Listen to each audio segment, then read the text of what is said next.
जय जवान जय किसान। गाड़ी बल्द करियाड़ा की 11 की चटकारी। यही हाल 10 तारीख को पीपली रैली में है। जो मुद्दा किसानों का है, किसानों का मुद्दा स्पष्ट है कि किसानों को वर्षों से गुलामी का जीवन जी रहे हैं, ये कहना है प्रधानमंत्री जी का। और अब किसानों की कितनी आज़ादी है उसका वो किसानों को खुद पता है। किसान अपनी फसल जिस एमएसपी पर मुद्दा बनाया जा रहा है वो मुद्दा लगभग किसानों की लूट का काला कानून है। जब एमएसपी बनाई गई और उसके पीछे एक काला कानून है जरूरी वस्तु अधिनियम। उस जरूरी वस्तु अधिनियम के तहत किसानों का एमएसपी 1964 में लाल बहादुर शास्त्री जी ने रखा था और 65 में इसे पास कर दिया गया था। उस समय देश भूख के कारण मर रहा था और किसानों की उपज को लूटने के लिए ये काला कानून बनाया गया था। और आज भी जो सरकारी एमएसपी है उससे किसानों के हितों के साथ खिलवाड़ किया जा रहा है। और अब नारा लगाया जा रहा है कि किसान बचाओ मंडी बचाओ। ये सारे का सारा जो मुद्दा है ये किसान बचाओ आंदोलन नहीं है, ये आड़ती बचाओ आंदोलन है।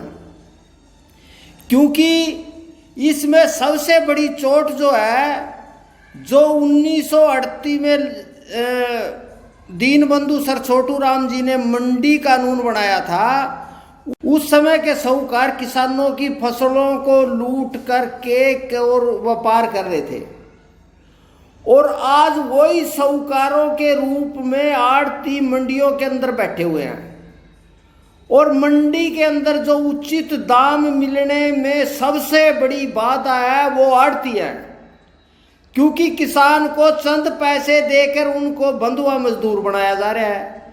किसान की कोई लिबर्टी नहीं है, वो अपनी मर्जी से ना किसी दूसरी दुकान पे फसल बेच सकता, ना दूसरी मंडी में बेच सकता। चंद पैसों के लिए किसानों को बंधुआ मजदूर बना लिया आड़तियों ने।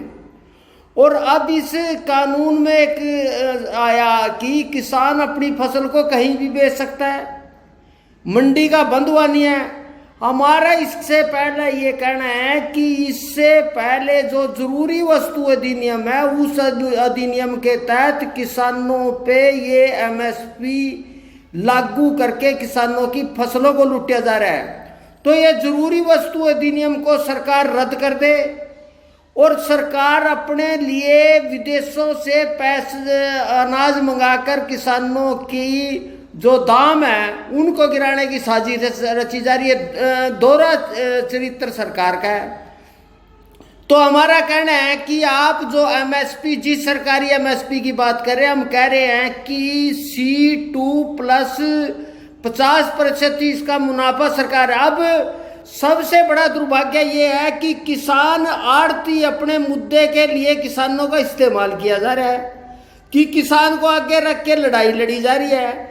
क्योंकि किसान को राजनेताओं ने भी गमकाया, व्यापारियों ने भी तो अब ये आड़ती किसानों की आड़ में किसानों के नाम से अपनी जो आड़ते बचाने की साजिश है। क्योंकि आड़ती कभी किसान हितैषी नहीं रहा।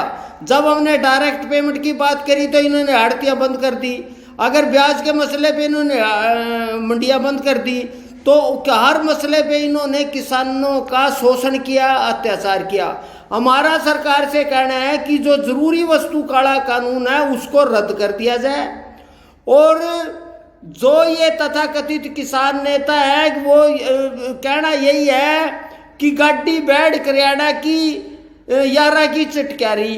अब कुछ नेता ऐसे हैं वो जो खुद मंडियों में जाके तोल बोल पे आड़तियों पे सवाल उठा रहे हैं कि किसानों को तोल बोल में लूटा जा रहा है। वही आड़तियों को कह रहे हैं कि आड़तियों का भाईचारा, मुनीम का भाईचारा, मजदूर का भाईचारा।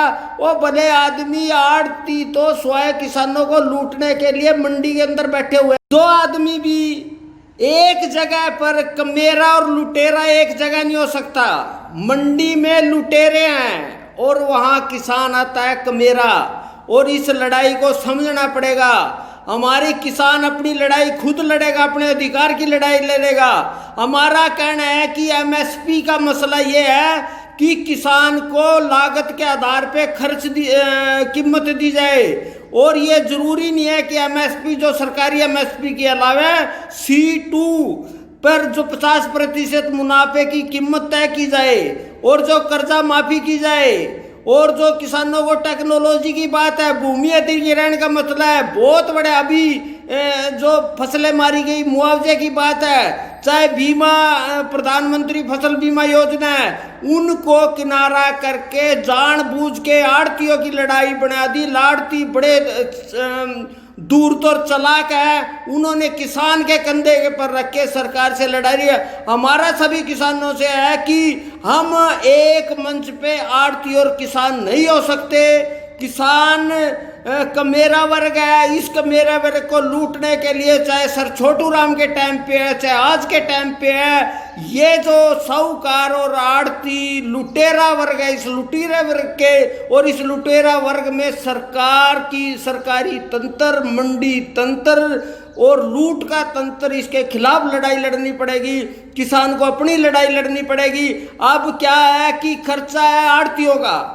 अब सारे हरियाणा के अंदर इन तथा कथित किसान नेताओं ने उनसे चंदा इकट्ठा करके किसानों के मंडी बचाओ के अंदर पर अब यही आड़ती है जो किसानों को कह रहे थे कि ये तो पीछे मारने वाले हैं, ये तो इनकी कोई ईमान नहीं है। अब चोली दामन का कह रहे हैं कि कैसे चोली दामन हो सकती है। किसान जो खून लूट के अपनी तिजोरियों को भर रहे हैं, किसान का सरेआम खून लुटा जा रहा है, वही आज कह रहे हैं कि हम तो एटीएम कहाँ है? एटीएम नहीं है किसान, एटीएम को पर्ची मिलती है, चाहे तेल की है, खाद की है, दवाई की है, किसी की भी है, किसान को पैसे नहीं बल्कि बंधक बनाया जा रहा है। तो सभी किसानों से अनुरोध है कि हम अपनी लड़ाई खुद लड़ेंगे, किसी आड़ती के बल पर। जो आड़ती के दलाल हैं, जो मंडी के दलाल हैं, वो जो आड़तियों से मिले हुए हैं, उनका पर्दाफाश करना। वो राजनीतिक लोग हैं, उन्हें किसान मुद्दे से कोई लेना देना ही है। किसान मुद्दा नहीं है, इनका मुद्दा है विधायक बनने का और संसद बनने का और राजनीति करने का।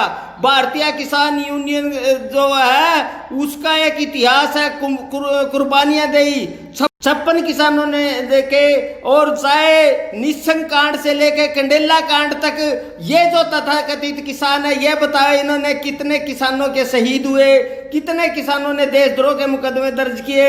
हम आज भी लोग अपाहिज हुए अपने घरों में बैठे हुए हैं और जिनके बच्चे कुर्बान हुए हैं, उन लाशों के ऊपर ये लोग किसान के नाम पे राजनीति कर रहे हैं। धिक्कार ऐसे आदमियों को। तो किसानों की जो लड़ाई है, हमारी सीधी लड़ाई सरकार से और मंडी तंत्र और लूट तंत्र से है। हम अपना इस्तेमाल नहीं होने देंगे आड़तियों के, और आड़ती सरेआम लुटेरे हैं, मंडी के लुटेरे हैं। जय जवान जय किसान।